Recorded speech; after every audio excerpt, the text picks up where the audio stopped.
Today's another day, and it's about showing the preparation to do a drop coat on the 57 Chevy.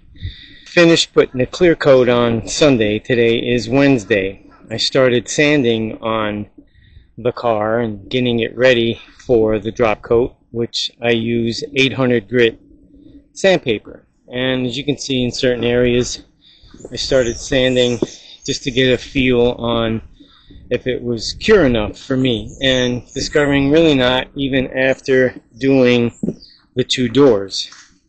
So both doors have been 800 grit sanded, flat sanded, and getting ready for the drop coat. Some people might call it something else, I'm not really sure, but I recognize it as being called drop coat.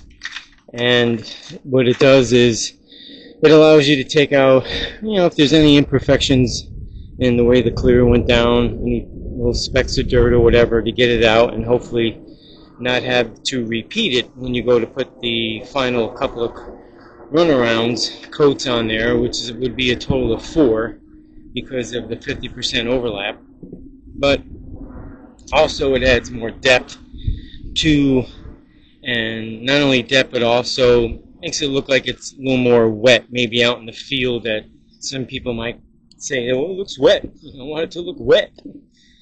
Everybody has their view and choices of words, but those are mine, and I want it to sit out in the sun for at least a full day, which it is, because it's out first thing in the morning, and the sun has risen in the east, and it will travel west, and it'll give it a full day of letting the clear harden up better. So that looks dusty, what have you, but that was from sanding. But it is definitely a wild color. I'm definitely happy with it. It is a candy color. Well, I think the label on there said candy pearl. So either way, it's an awesome color. I like it, and that's what matters. So I think I'll show it once it's all sanded and ready to roll. I actually cleaned out, as far as blew out, all the dust and any fragments might be hanging out in there, so that when the car goes back in there and the system starts working, hopefully I don't get any dust or particles on it when I do the final coat. So that's my prediction anyway. I hope for the best. I will wipe everything down with a wet rag like I did before. Make sure there's hopefully no possible way of anything getting on it. So for now, that'll be it until next time. Hang tight. Got to put you on standby so that this way I can get rolling on doing what has to be done. And I'll see you soon. Okay, I'm back, and I'm about to show you the main car has been sanded, blocked with 800 only, getting ready for its drop coat like I mentioned. What I'm going to be doing next, I have 2 fenders and a hood to do, so it's time consuming. It's not a rush job, and the longer it takes for me to get to it, the more cured the clear is, in my knowledge anyway. But what I'm going to be doing here, as you notice, this is sanded and this isn't. I'll take Scotch pad, the gray stuff, and just lightly hit this corner here, because I'm going to be putting the doors on when I go to do the final drop coat clear. And this way it'll give me more room for working over there by putting them on. So I got to paper all this off and tape it, all that stuff, and hang the doors permanently. So I don't believe I'll have to take them off again. So that's my plan, and this top piece here above the firewall has been sanded and it's ready. A little touch I just placed on there. I wanted to see how it looked. I like the way it looks. It covers the spot where the windshield wiper motor gets bolted to, and there's a square or rectangle spot there that it would go through to hook up to everything. I don't want the windshield wiper motor on there. I don't plan on using them. I'm going to buy the little inserts that go in there that caps them off where the arms would be attached. And that's going to be that. Just don't want in there.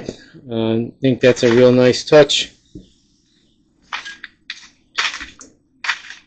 Here's this side. You got to do the same thing. Tape it off, paper, all that stuff. And before I paint, I will be washing all this stuff out of here, cleaning it really well. As you can see, it's all ready. And I'll have to recover this, because this is dropped. This will remain the same. I will roll this back, the tape, roll it back some, so I don't have an edge where the clear is. I've already started doing that on the trunk itself. It's a long process. It's been a couple of days of blocking it, sanding it. I don't mind sanding. It's boring. It takes a long time. It is what it is. And there she is. She's in charge.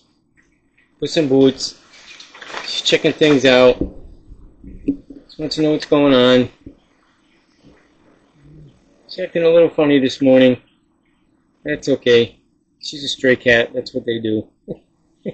But anyway, I'll tune back in once I have the doors on, things papered off, because I will be covering the firewall. I will not be putting a drop coat on that. Doesn't need it. It doesn't have to be done.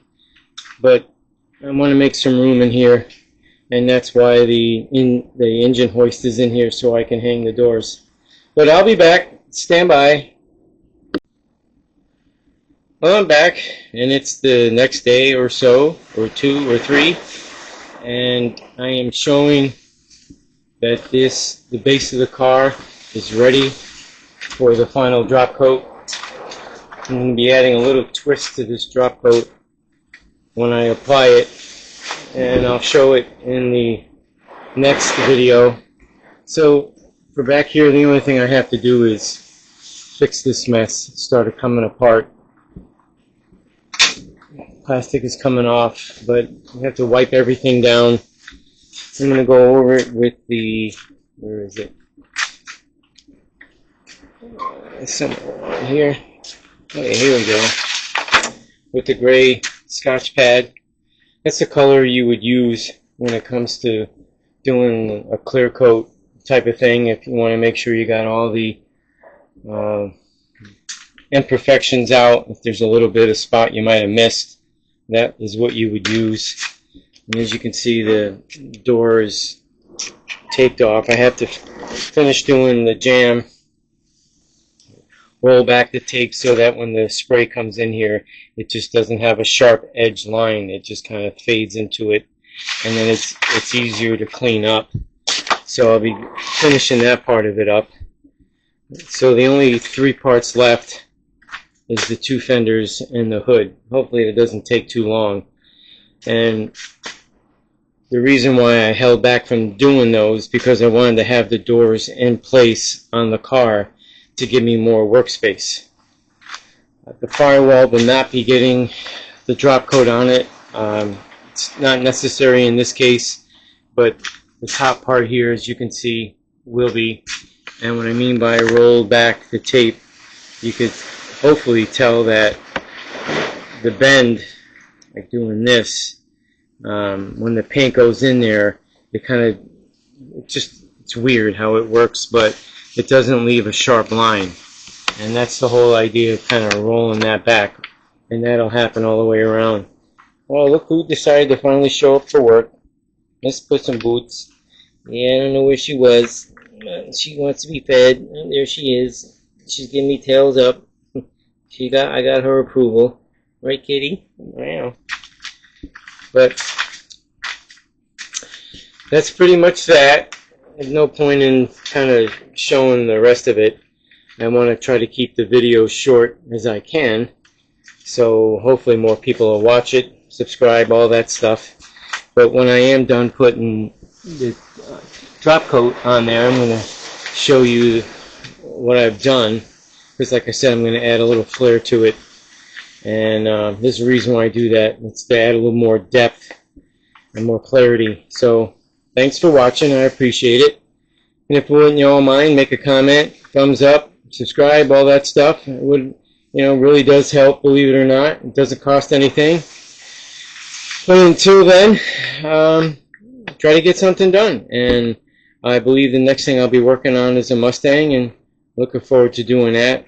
Someone wants me to get it running so they can load it in and out of a trailer because they're going to be shipping it. So until then, thank you for watching.